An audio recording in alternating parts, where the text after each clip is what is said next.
Well, this is podcast number 2. I'm so pumped to have you on, Elijah. Thank you. I know you're gonna add so much value to like this. I mean, obviously young people, but like just this the whole society right now. Everyone's moving towards like social media, which is like one of the things I really want to talk about. But also just your mindset, because I know we've had some incredible conversations about like business, about investing, about success, just about like having that like go-getter mentality. We've talked about like Andrew Tate. We've talked about some of those like prominent figures in that world, like especially influencing men and stuff. So I kind of want to touch on all those things, but if you could just introduce yourself. One thing I will say is he has built an incredible following on YouTube in a short period of time. That's one of his strong suits, is just his personality, and people love to hear from him. So I know everyone's gonna enjoy this, but just give us a little information on your background and who you are. So what's up, guys? My name's Elijah. I went to like Binghamton and everything, and then pretty much after Binghamton, started a YouTube channel just because when I was 14, I always wanted to start a YouTube channel. And then pretty much after, once I started, a couple of videos in, everything went really successful, and then just kind of went from there. And then ever since then, I just got a profound knowledge in marketing and social media, and just really just excelled from there, really just went from there. So pleasure to be on here, pleasure to talk to you, and pleasure to get to know the audience and everything. So can't wait for the podcast. Yeah, so have you grown up in New York your whole life? So I was born in the Bronx, and then I think when I was like 3 or 4, mom wanted to get out, couldn't take the city any longer. Can't blame her. So then pretty much packed our stuff, hauled upstate, and then pretty much been living in Goshen ever since. And then the whole family's been appreciated, and my mom loves it because she doesn't have to pay extra in New York City. So. Oh my gosh, I get that because my dad is from the Bronx, so I grew up like listening to the stories, and oh my gosh, the difference between living in the Bronx to living in somewhere like this. People don't realize New York is not mostly the city. Like there's so much more to New York. So it's funny because even I have friends who are from Queens, and I have one of my friend Johnny, who came up from Queens, and I took him to, there was like this park, I think it's around Montgomery, Bull. Yeah. So like we did a photo shoot there, and he was just talking about like, man, like, the air is so much cleaner here. Yeah. It's just like, it feels amazing. Like, man, because when you're surrounded by buildings, cities, and like such a pollution that happens there too, of course, like the air quality is going to be completely different. So you can actually see the stars. Exactly. It was good that he was able to get a nice little taste of upstate. I'm like, hey, it's not so bad. There's civilization up here. I promise you. Oh yeah. We have our things. We definitely like have things to do on the weekends. Just different than the city. For sure. But that's awesome. So like, tell us a little bit about your family background, like what led up to 14 years old wanting to start a YouTube channel. So pretty much, father grew up in Puerto Rico, moved here when he was, I think, about 12.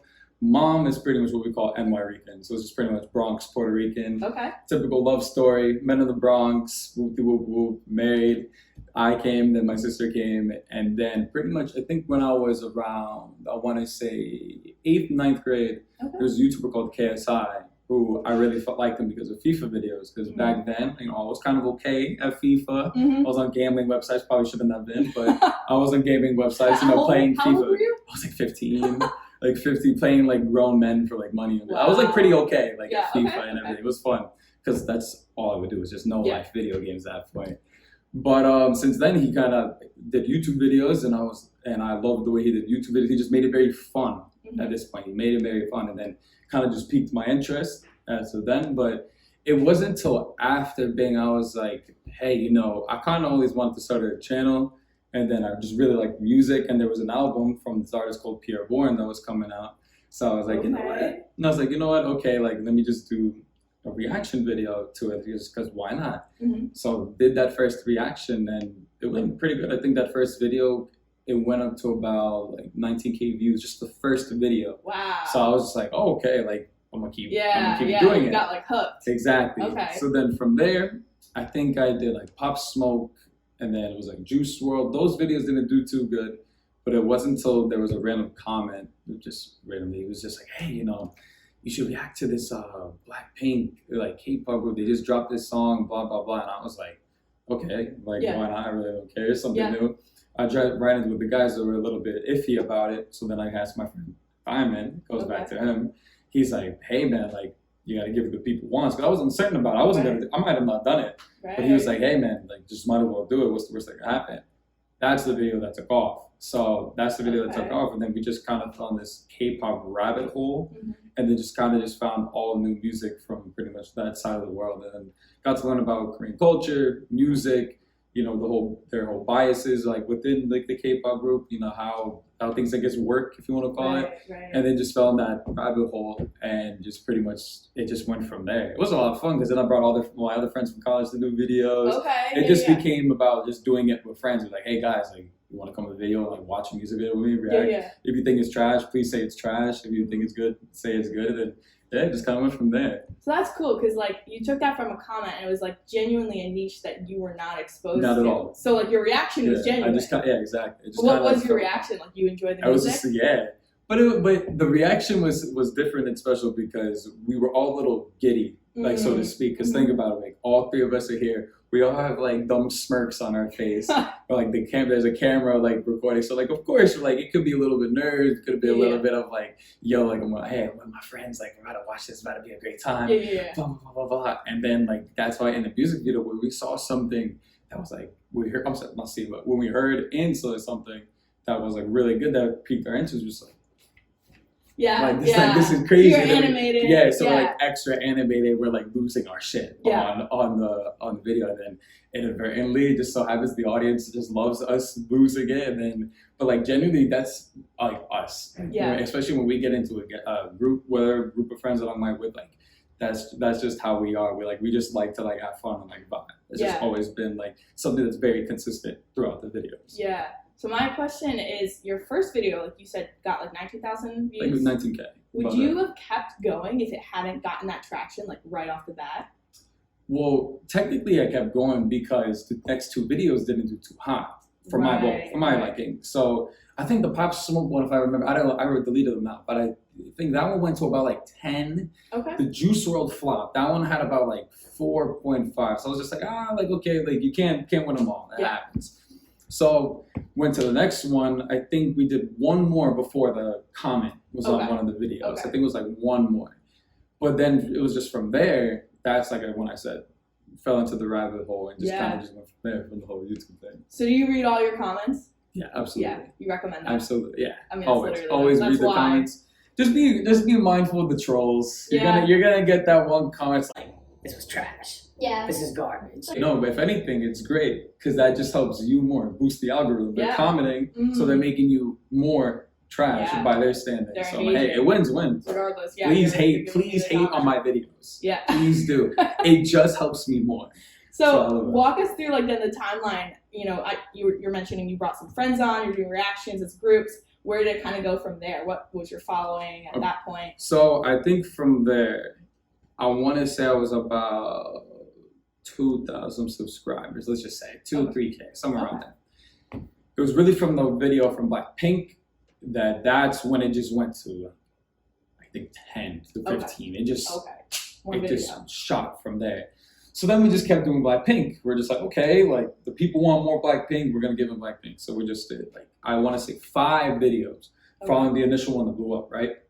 That's when I think I went from 10 to like 30. Wow. Yeah, it just shot up. Because then there was a period I wasn't uploading as much, so growth kind of slowed down, which, look, I probably could have gotten the 100K mark a little bit quicker if I kept uploading, but, you know, schedules, life, you know, things happen. So we just kept this schedule, but it went off the quality over quantity type basis. So, you know, even though people would be dropping the reactions, it would be our reactions because everybody want to tune in. So we would just keep that track going on, and then just consistently just keep the growth and everything. And it was fun because you just get to communicate with people from all around the world, see how like why they like that music, what brought them to that music, and you just have discussions about, hey, like, you like this project, do you like this song, what's your thought about it, do you think they dropped a better project before? And then the list goes on and on and on. So it just creates a bunch of discussion with other people about like music and all our shared interests. So that's probably the greatest thing about YouTube. Exposure. So where was like the majority of your followers? Were they like all over the world? Yeah, or so primarily based mostly US, but I think after the US it was Asian countries. There was a lot of Asian countries, obviously. Makes sense. So I think South Korea was like second, third, and then Philippines, Thailand, but then Latin America too. I had a couple Brazil. Okay. Colombia was up there too, and then it was just surprising that the music just reached all the way out there. Probably shouldn't be surprised now with all the knowledge I have of K-pop, but at the time, I just thought it didn't leave that side of Asia. Whereas I'm like, once I just understood that rabbit hole, I was like, wait, it's here, it's here, it's here, it's here, like, it's everywhere. Like, a lot of people listen to it, probably more than people want to give credit to. Yeah, no, it's interesting. Like when you expose yourself to like a different niche, you realize like how many different people are also like into that, and it kind of opens your mind to like a bigger world. But would you say like you were enjoying that, reacting to those videos? It was fun. It was like, fun. It wasn't like work. No, not at all. It was so much fun. And how often were you uploading? Ooh, it varied. It varied because there would be some weeks. One week I would bang out like 2 videos a week. Be like, oh yeah, like we're on a hot streak. But then like sometimes if our like schedules didn't line along with like some friends that I was shooting with at the time, I'm like, dang, like okay, it could be a week or 2 like no uploads. But the minute we do upload, people will come and be like, this videos, like where you guys at? I'm like, hey, sorry, like caught up, my bad, I'm trying. Right. Like, stuff like that. But it's a good thing. But it was a good thing though, because then you would see in the comments people like first, like the typical like internet stuff, like first here, can't wait to watch the video, all that stuff. But it wasn't even really about like the videos. It was just more about like I have like messages. I think I might have showed it. Maybe I'll show you later. But like it was just people like just saying like how much videos are just helping. Like, mind you, we're literally just reacting to music, but DM me saying like, hey, like your videos have helped me like through a tough time and everything. And I'm like whoa. Wow. Yeah. I'm just like wow. I'm like, mind you, I'm not even offering like any Gary Vee advice or anything like that. I'm just out here like having fun, like literally on video, and the people are like, oh, like I just love how happy you are. Like you always make me smile. I'm like, oh, these are the most heartwarming messages I've ever done. So really, that's kind of the biggest. In fact, it wasn't even really about like, especially when I started, it wasn't even about the followers subs because I genuinely was not even thinking about it. Yeah. I just wanted to do YouTube on its own. Right. And then obviously that's the end goal, but really it was just more about doing it just to do it. Yeah. Yeah. And then God blessed it, and everything just worked out. Yeah. So then I was able to obviously communicate with people like across the world and just like impact. Because at the end of the day, if you're doing all this for no impact. Yeah. What was like your reaction to that? Like getting like messages like that, you're responding and like building relationships with these people. Crazy. Yeah. It was crazy because I'm just trying to process. I'm like, what about my videos is doing that? Like I'm not even like I said, I'm not even offering any type of advice. No motivational clip that you see on Instagram Reels of like Rocky running up the stairs. like no, all the motivation videos. Like nah, man, I'm just over here reacting to like Blackpink, Stray Kids, like K-pop groups. That's it. And somehow people are just getting joy and fulfillment of it. But hey, I'm not gonna play. I'm so glad that you're deriving that from my videos. Yeah. But it's like, man, like it was just such a unique feeling that somebody around the world is getting that for me, and I couldn't even see that initially. Well, I think naturally you're probably just able to like convey your energy through video, which I don't think everyone can do. I'm sure like you can learn it, but like naturally I think you're just able to do that where people can feel your energy, they feel the excitement, they like your reaction is something that they can feel like they're there reacting with you. And that was the whole point. We wanted to set a vibe. Yeah. That was the whole thing. It was simple. You could see literally in my room. I have 2 jerseys for anybody who might follow football, basketball, baseball. Like the Brazilian soccer player named Kaká, really, really big football player. And then Bernie Williams was the next New York Yankee. Okay. So like I have both these jerseys there, and people would comment. I have like a poster, like I think on like probably from this side of the camera. I have a poster like there of Kingdom Hearts, which is like a game. But it's like Final Fantasy and Disney characters in a video game, pretty much. But like I pretty much had like a room that gave the vibe. Personality. You know what I'm trying to say? Like it gave personality. So it's like, hey, when you see this video, obviously me, my friends, here's the bed. Had my white fluffy dog, Chloe. She was in the videos too. She's a part of the team. Yeah. And then we just had like the jerseys, the Kingdom Hearts poster, and then I think I had a Toy Lanes poster out there. So it was just really just something like, hey, like, this is me on YouTube. And people would just comment on that and everything. So how would you get your friends to come on? Were they just as excited about it as you? Or they just wanted to be a part of it? Yeah, just text me like, hey, like, just keep doing videos. We had like a hot streak going, so I was like, might as well just keep that going. And then we just kept that up for a period of time, and it was fun. It was very fun. I think it's funny because like I'll see a lot of YouTubers where they start off and it's just them on the videos, whatever genre they're in, and then like they start to develop a team. They start to bring guests on. They start to bring their friends on and incorporate them. Like I think Mr. Beast, like he had his friend, I think Chris, on for even the initial videos, but he didn't really start to bring. But he didn't start to like really develop a team until it was like later on he had more following. But you had a team like from the start. So could you talk a little bit about like the value of having like that dynamic, having people that you're interacting with, and then maybe like moving forward, kind of like your vision for the team you want to create? Yeah. So initially, none of that was even planned. Mm-hmm. So we were just doing the videos, just I guess proxy, just by like coincidence, and we just kept this formula going. We're just like, hey, people like the videos, with like all of us reacting. Let's keep it up. Then as time goes on, then I added my college friends, because you know my friends from home. So I had my college friends in the videos. We were reacting for a period of time. That was fun too. And then just like I said, I would just keep adding value to old friends, new friends, whatever the case may be. It was just really fun. And I just pretty much just kept that going for a period of time. And everything just worked out. Yeah. Events, yeah. That's cool. So, and then I know you want to start another channel in the near future. Can you talk a little bit about that and what that's going to be about? So there's going to be a collab. 2 channels. Well, realistically 3, but the third's not going to come to time. So one is a collab channel with my friend that I'm eventually going to move down, probably somewhere like late August, give or take. Okay. In Virginia, we have a collab channel, and pretty much that collab channel is we just want to like offer men like us. Not necessarily help, but like a sort of guidance and like perception. But we have a certain unique style that we want, how we want to go about it. Okay. So I can't talk too much, but that's like our idea. And then I have my personal channel, which I have 2 ideas that I want to do for my personal channel. But I feel like probably when I get there, explore the area, Indiana Jones, find the treasure. Okay. I'll figure something out. Yeah. And then the third is gonna be a channel strictly in Spanish. Okay. Strictly in Spanish, but that is until my mom and dad give me the stamp of approval that I'm fluent. Until I get that stamp of approval from my parents, I'm not getting on camera speaking Spanish. Were you raised like growing up? Did they speak Spanish in the house primarily? They did, but unfortunately, I was stubborn and rejected it, and just kept fighting on it. Like, no, I don't like teach me English.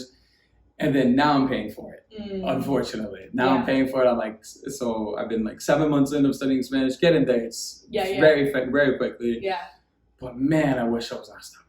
Yeah. Oh, wow. But that's a great resource to have parents that actually speak the language, as opposed to just learning it like in a school where you don't know like how it's actually. Because then there's a lot of things you don't know. For example, slang, certain words that only go for a particular culture. So for me, I'm learning Puerto Rican Spanish because I'm Puerto Rican. So there's certain slang words that we have in Puerto Rico that other Latin cultures do not have. Right. So I need to learn like that type of Spanish, because when I go see family in Puerto Rico, they like these types of slang, and then maybe the way they speak Spanish is completely different. So like something funny, right? So like Puerto Ricans sing their Spanish, and then like rival, quote unquote, like Dominican Republic, like especially in baseball, they rap their Spanish. That's like a thing. Oh, and like, so like they talk quick, and like we like talk slow and like sing our Spanish. So have you ever seen like Bad Bunny talk Spanish? Like he'll kind of sing his Spanish. That's why it's funny, because that's Puerto Rican Spanish. Yeah, that's super interesting, because I remember in high school, we had these foreign exchange students from Spain, and we had one of the alumni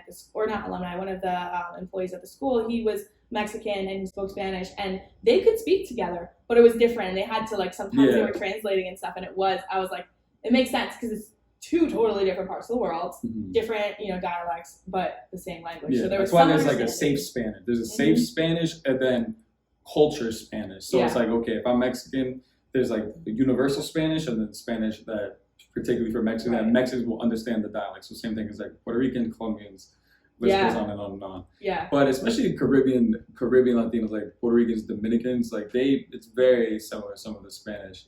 Maybe some words here and there, but have you ever looked at like, I know Mr. Beast does his like videos in all different languages, and he has them like dubbed.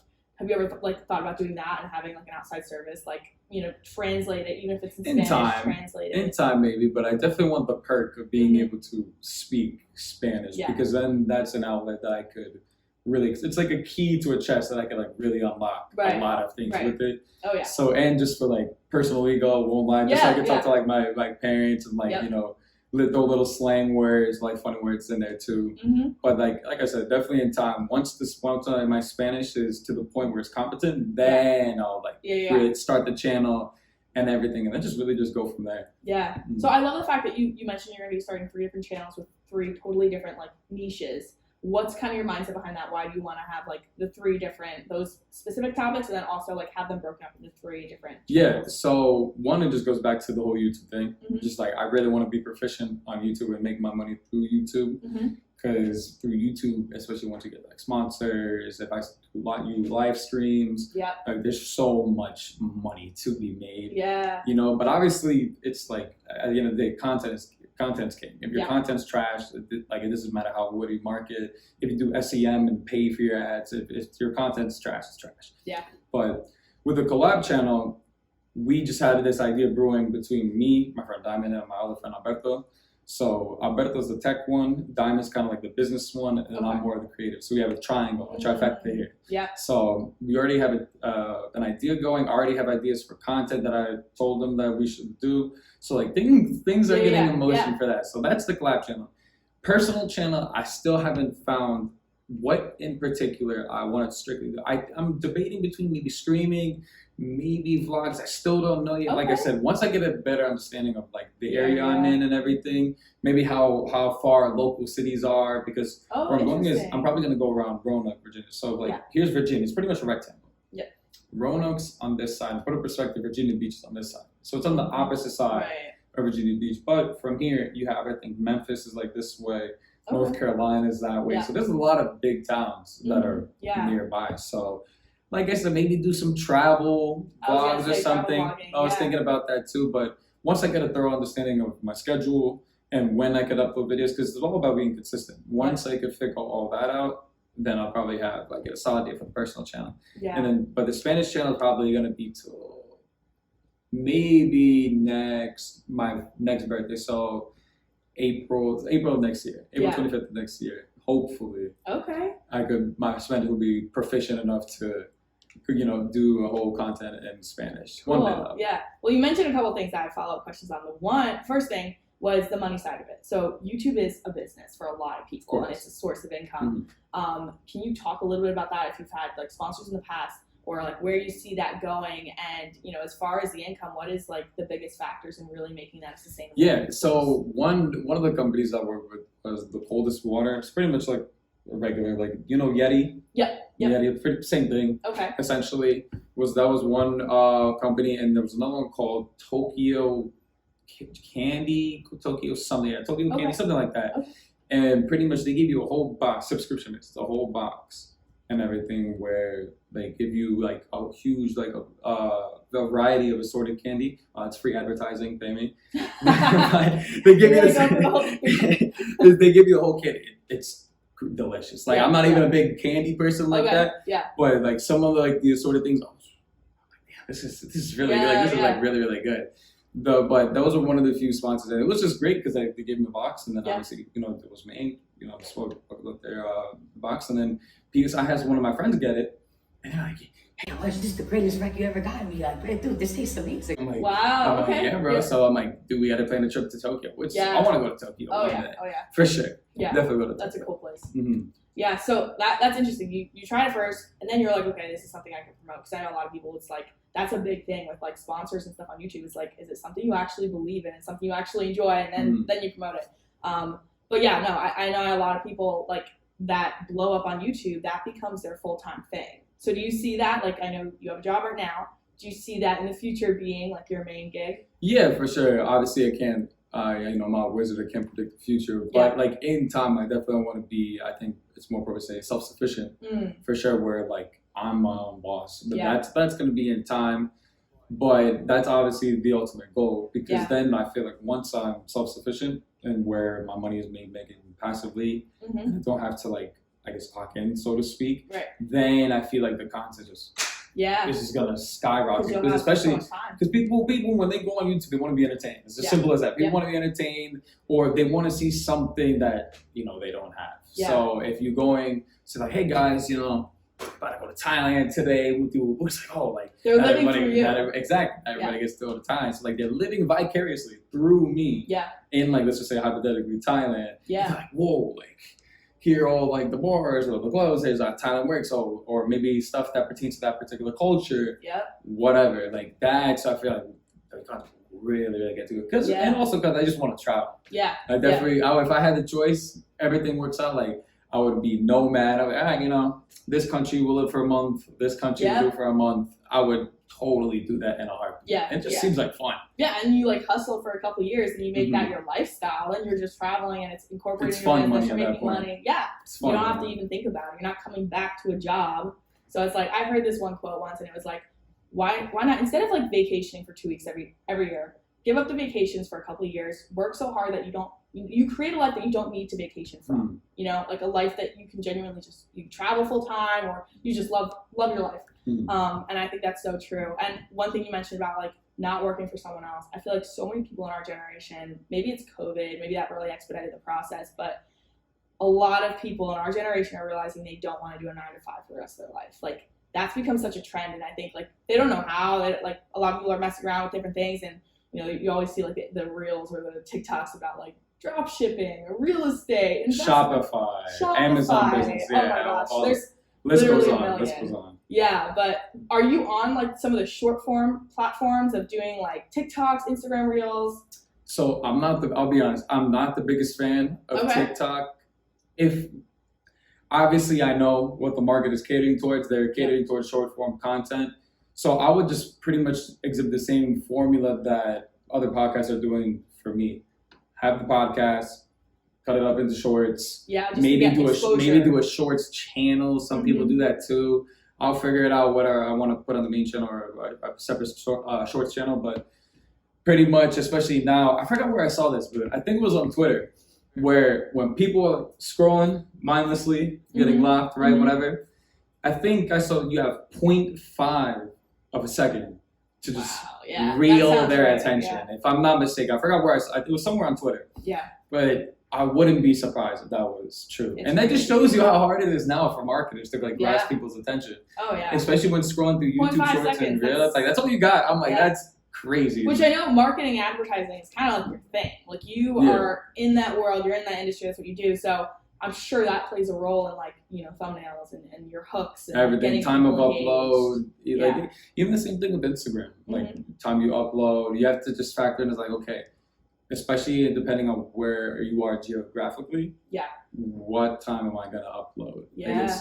You got to figure out when is peak usage. Where my audience is, peak usage. So you kind of have to adhere to that. Yeah. So you could get the maximum output. Yeah. Play the algorithm. Yeah. That's all it is. Yeah. And being consistent. That's the one thing. If any one of you guys want to do YouTube, TikTok, whatever, you need to be consistent. Yeah. Because then your videos will just get flushed down the toilet of the YouTube algorithm. YouTube rewards people that are consistent. Exactly. It gets people on the app. They reward you for using the platform. If you're not using the platform, they're just not going to reward the videos. So talk a little more about that, like logistically, how often do you see yourself uploading on the future channels and like the past channel? For sure. So with the collab channel, where I talk about my friends, Alberto and Diamond, low-key, when I said I was getting at my boys, I'm going to upload every day. I'm being so serious. I'm like, time is of the essence. I'm 25. We need to get things moving. Like, come on, 30s in 5 years. Like, no, we're not playing. But we need to get things moving. Like, I'm not. Time is of the essence because these two are both a little bit older than me. So I'm like, if anything, you guys should be more than me. But with YouTube, it's like it started with me and everything, and then it took my boy time because he's not a fan of social media, which trust me, very understandably so. Understandably so. But we also see the value at it at the same time, especially this day and age. It's just such a great tool. Use it to utilize if you obviously utilize properly. Yeah. So like I said, once we get down there, I'm like, all right, guys, we need to figure out a consistent schedule with everybody. But also that includes fitness. We got to figure out our fitness schedules. We want to be in like a soccer league down there too. So we just like play, stay competitive, obviously stay in shape, look good, feel good, play good, of course.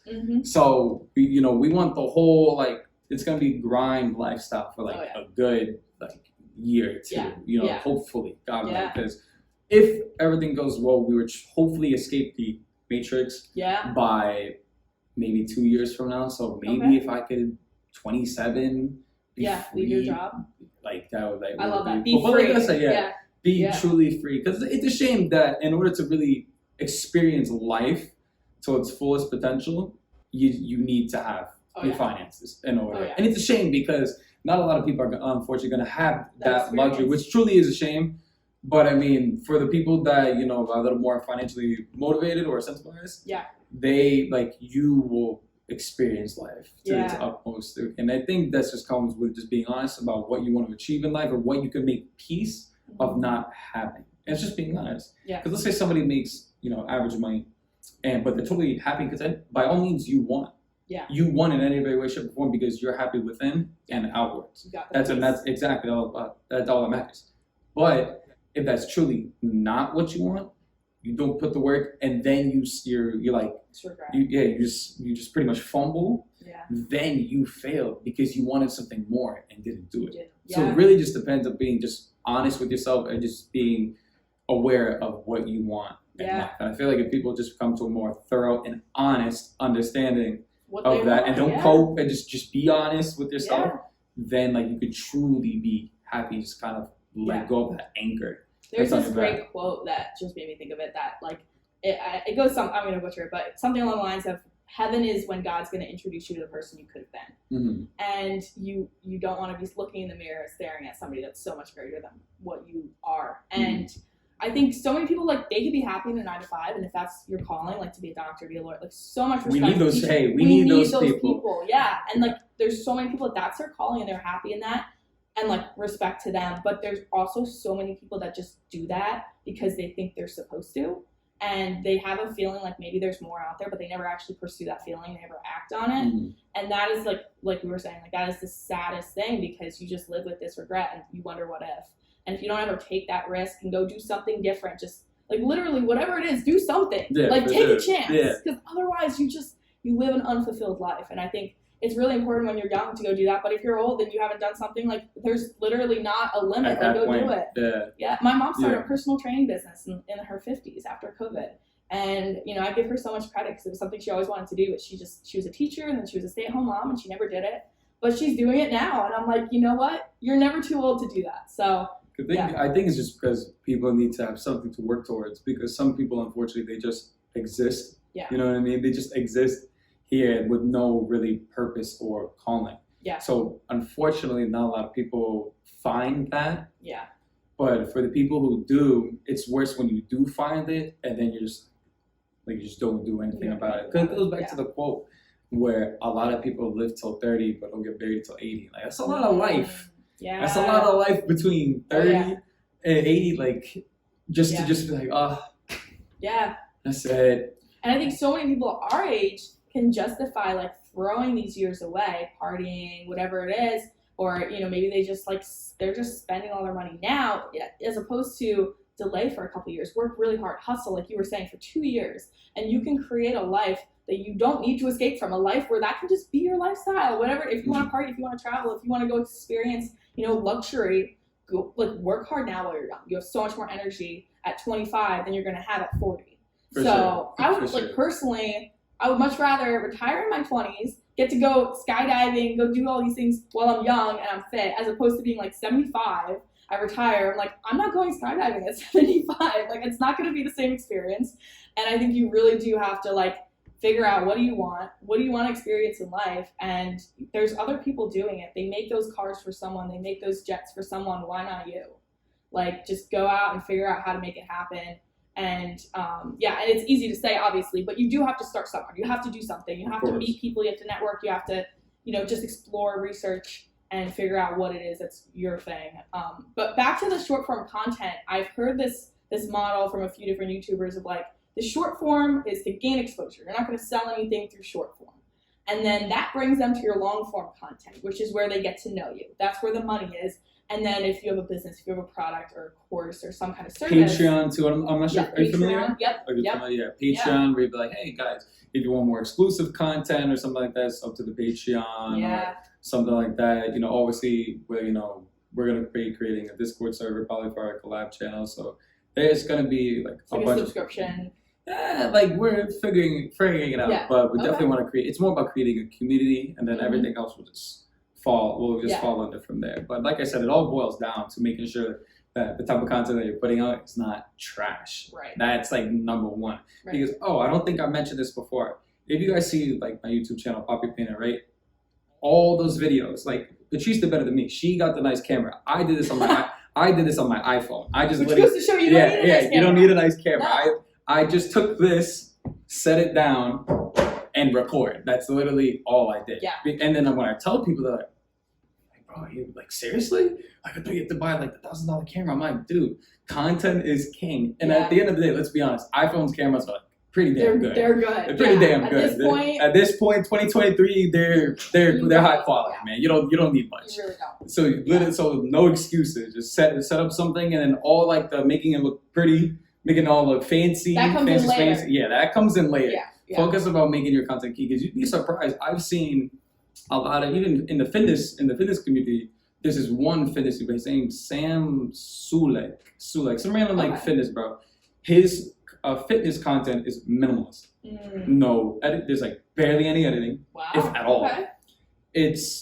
He just pretty much has a conversation, but it's podcast like, but for fitness. But it's not a podcast at all. Okay. So it'll be him cruising in the car. He goes into the gym, works out, and then after the workout, gotta check the pump, of course. Gotta check the pump, and then goes back in the car, goes home. That's it. No music, just talking. Wow. Minimalist. And he has like that's different though. 300 but that's exactly. It's different from the other fitness people. Yeah, we in the mother effing gym. They got like we in the gym. Like yeah. All the graphics. Don't get me wrong. There's an audience for that too. Like the trend twins. Like they just go in, they play hard styles like version EDM, and they just get sick pumps. Don't get me wrong. Love their content. But it just goes to show you, like, hey, you have an audience like that wants that kind of content, and then an audience that could cater or that appreciates to the minimalist content, like the YouTuber Samsung that I just mentioned. He just literally goes, works out. It's like podcast style, but clearly people like that because it's just like, all right,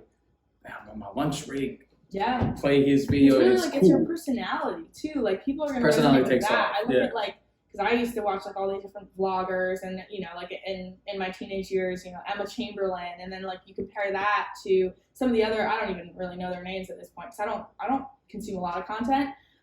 But like you compare someone like Emma Chamberlain, she's got like hardly any, like editing or any, I don't know, now she probably does because she's huge, but like starting off very raw footage, and like there's so many people, they spend so much time, they spend so much money investing in like hiring all this team and stuff, and it's like, but you really don't need that because it goes back to your content is king, and it has to be quality, it has to be good stuff, you have to have your personality and just be like, of course the content you have to do is just good, like it just has to be good and different and unique. That's another thing too, because especially with YouTube, like you have to just make sure like you have the personality for it, because at the end of the day, especially in this attention retention market, like you have to have a personality that grasp others, or just like I said, just be like genuine and honest. Don't be somebody that you're not. On YouTube. It will come out. Yeah. You can only put up a mask for so long. Yeah, no, it's true. One question I have is, do you ever see yourself creating like a product or a service or some